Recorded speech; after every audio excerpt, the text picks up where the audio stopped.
araw sa aking channel. Ako nga po pala si Mitchell dyan. Bali ngayong araw po pag-uusapan natin kung paano mag-apply sa cruise ship kahit hindi graduate ng Marine.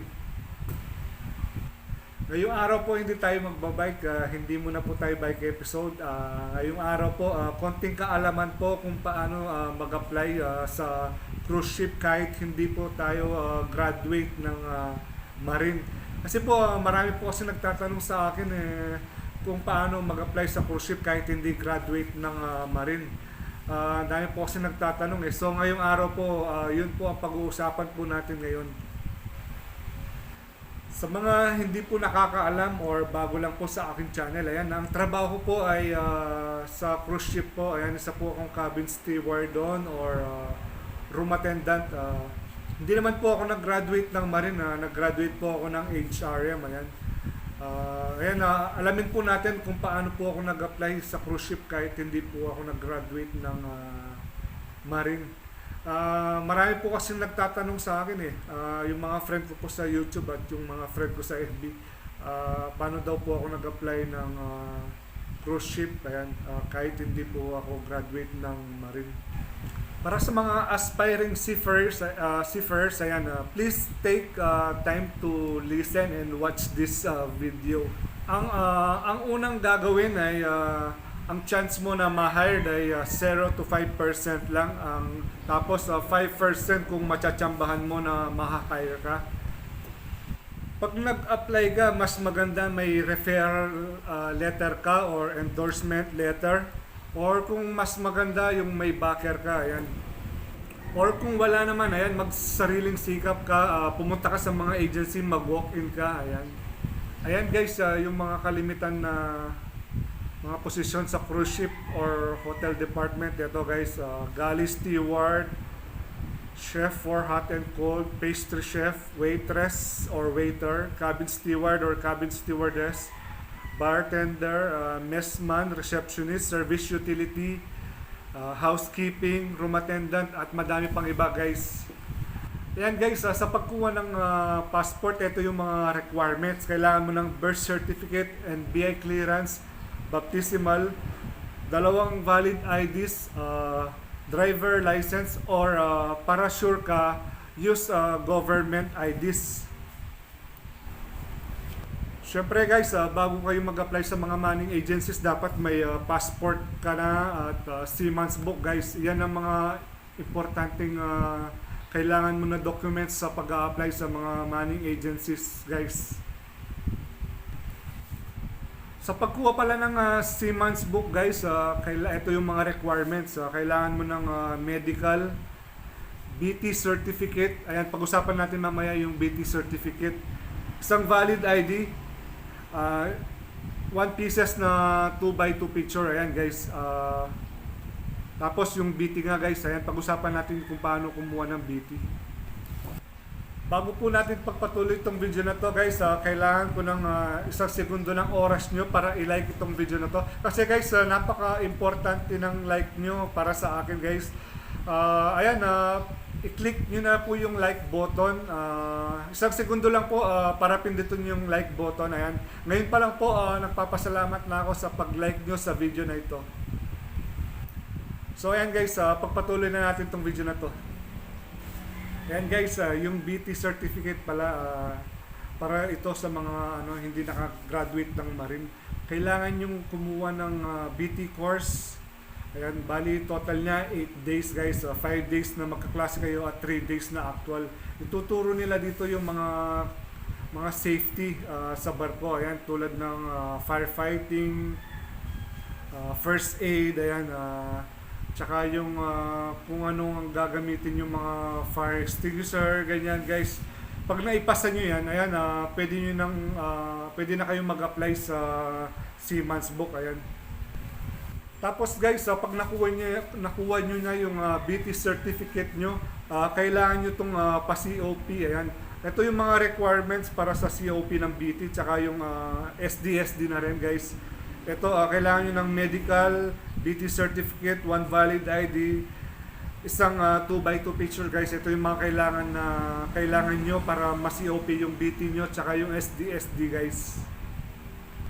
Saan ba pwedeng kumuha ng Seaman's Book at magpa-COP guys? Ayan, pwede kayo kumuha ng Seaman's Book at magpa-COP sa may marina guys. Located siya sa may UN LRT station near sa Save More. Or pwede rin kayong kumuha sa may marina, sa may SM Manila guys. Ayan, tsaka sa may PITX Marina. Pwede rin kayong mag-apply sa marina offices sa mga probinsya nyo guys. Bali sa mga step na to guys, 25% na kayong pwedeng ma-hire sa mga manning agencies. Ito pala yung guys, yung mga manning agencies kung saan kayo pwede mag-apply. Ito yung Singa, PTC, UPL, CF Sharp, Dolphin, Jebsen, V-Ship, Magsaysay, RCCL, ayan, at marami pang iba guys. Yung agency ko nga pala guys, yung PTC, yung kung saan yung yung MSC Cruises, yun nga pala yung agency ko guys. Tandaan nyo nga pala guys, pwede kayong mag-apply sa mga agency nang wala kayong mga documents. Pero ang suggestion ko sa inyo, kailangan talaga complete documents muna kayo bago kayo mag-apply sa mga agency. Kasi advantage sa inyo to eh. Ito yung mga gusto ng mga agency ngayon, yung kumpleto yung documents mo. Siyempre kung wala ka naman documents tapos may mag-a-apply na isang applicant na may documents na, siyempre advantage na siya doon guys. Yung mga requirements pala guys, ayun, nasabi ko na kailangan nyo ng Seaman's Book tsaka passport. Ayan, yung dalawang importante. Tsaka kailangan mo ng SDSD with COP, PSCRB, safety courses, crowd management, crisis management, yellow fever vaccine. Siyempre, kailangan mo rin ng NBI, SSS, Pag-ibig, PhilHealth. Ayan, siyempre, mas maganda guys kung may experience ka na 2 to 3 years or 5 years na experience sa mga 5-star hotel. Malaking advantage dyan guys kung mag-a-apply kayo sa mga cruise ship. Kailangan talaga may experience kayo sa mga 5-star hotel, at least 2 years guys. Pero kasi nga ako guys, nag-apply ako sa yung first agency ko, tagal na yun guys 2009 pa yun eh. Kahit wala kang experience, tinatanggap kanila. Pero kailangan mo mag-training ng isang buwan sa kanila. Yun, kaso may kamahalan lang yung training sa kanila ng isang buwan. Kasi wala kang experience, di ba? Kaya tuturuan kanila ng mga kung ano yung mga ginagawa sa barko or sa hotel guys. Mag-aaral ka ng isang buwan sa kanila. Pero mas maganda guys kung may experience ka na at least 2 years. Ayan, malaking advantages na yun guys. Ang pagkakaalam ko ngayon guys, wala na yata mga agency na na tumatanggap ng mga walang experience. Ang karaniwan tinatanggap nila ngayon guys, yung may mga experience talaga sa mga 5-star hotel or sa mga anong tawag dito, yung mga local na ferries or local na cruise ship yan guys. Syempre guys, kung mag-a-apply kayo sa mga agency or cruise ship, kailangan advance na kayong mag-isip guys. Kaya kagaya nga na sinabi ko guys, kailangan complete na yung documents nyo. At dapat pagdating nyo dun sa mga money agencies guys, prepared kayo. Kailangan, importante yun na prepare dapat kayo at kumpleto yung documents nyo. Siyempre, sa dami-dami ng mga nag-a-apply ngayon guys sa mga cruise ship or sa mga manning agency guys, siyempre kung di ba tatanggapin na nila yung may experience kaysa sa walang experience. Kasi ang dami nag-a-apply, libo-libo yan guys. So kailangan nga yung may sasuggest ko sa inyo, kailangan bago kayo pumunta sa mga or mag-apply sa mga cruise ship or sa mga manning agencies guys, kailangan prepared kayo. Nandiyan na yung resume nyo. Kailangan kung ano lahat ng mga nakalagay sa resume nyo, alam nyo, di ba? Tsaka yung yung mga documents. Tsaka yung kailangan yung may experience ka guys. Siyempre, kung ako yung manning agency, tatanggapin ko yung may experience kaysa sa walang experience, di ba? Tsaka yung kompleto yung documents. Kasi kailangan mo ng complete documents at may experience ka guys. Once na kailangan na ng agency ng tao, pwede ka nilang kunin, ilagay na nila sa mga ano nila, sa rotation nila, di ba? Siyempre guys, pag nag-apply kayo guys, kailangan yung attitude nyo, kailangan medyo maayos guys. Siyempre, na mag-a-apply ka pa lang eh. Kailangan ipakita mo sa interviewer na huwag kang masyadong overconfident guys. Tapos kailangan alam mo talaga yung sinasabi mo guys. Hindi ka pwede magsinungaling guys kasi mahuli ka ng interviewer. Kailangan may attitude ka rin guys. And guys, pag pumunta kayo sa mga manning agencies para mag-apply, kailangan na pagpunta nyo doon guys, maganda yung suot nyo, wear your proper attire, yung semi-formal guys. Tapos always bring your best smile guys. Yan yung best asset nyo guys.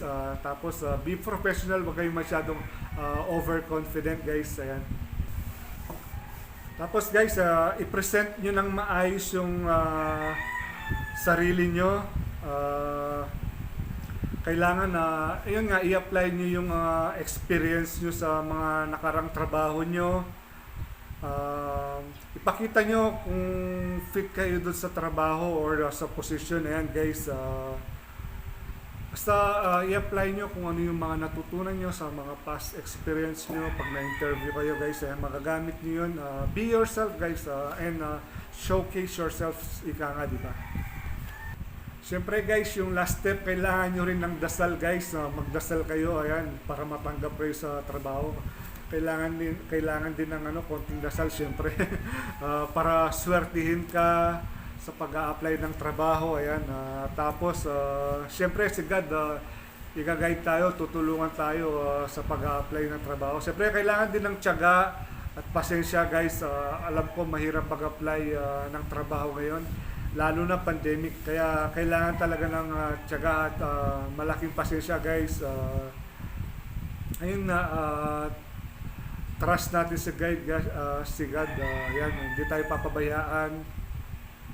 Siyempre, kailangan din ng timing, swertihan lang, ika nga. Ayan guys, sa mga nagtatanong sa akin, sana natulungan ko kayo. At sa mga manonood sa video na to, sana nakapagbigay ako ng tulong or suggestion kung paano mag-apply sa cruise ship. Ayan, sana lahat ng mga sinabi ko dito ay makakatulong sa inyo. Para sa lahat ng mag-a-apply, ayan, good luck sa inyo. Ayan, good luck, sana ma-hire kayo. Ayan, huwag kayong mawalan ng pag-asa guys. Magtiwala lang kayo sa taas, ayan, kay God. Magdasal lang lagi para matanggap kayo sa trabaho. Kung may katanungan pa po kayo, ayan, nilalagay ko po yung FB page ko po. Pwede po kayong mag-message doon, or pwede rin po kayong mag-comment dito sa may comment section down below. Ayan, sasagutin ko po kayo sa lahat ng makakaya ko, ayan, para makatulong din po ako sa inyo. Siya nga pala guys, kung bago lang kayo sa channel ko, ayan, please subscribe. I-hit nyo na rin po yung notification bell para lagi po kayong updated sa mga bago kong video. Ayan. Salamat po sa inyong panonood mga kabaro. God bless po.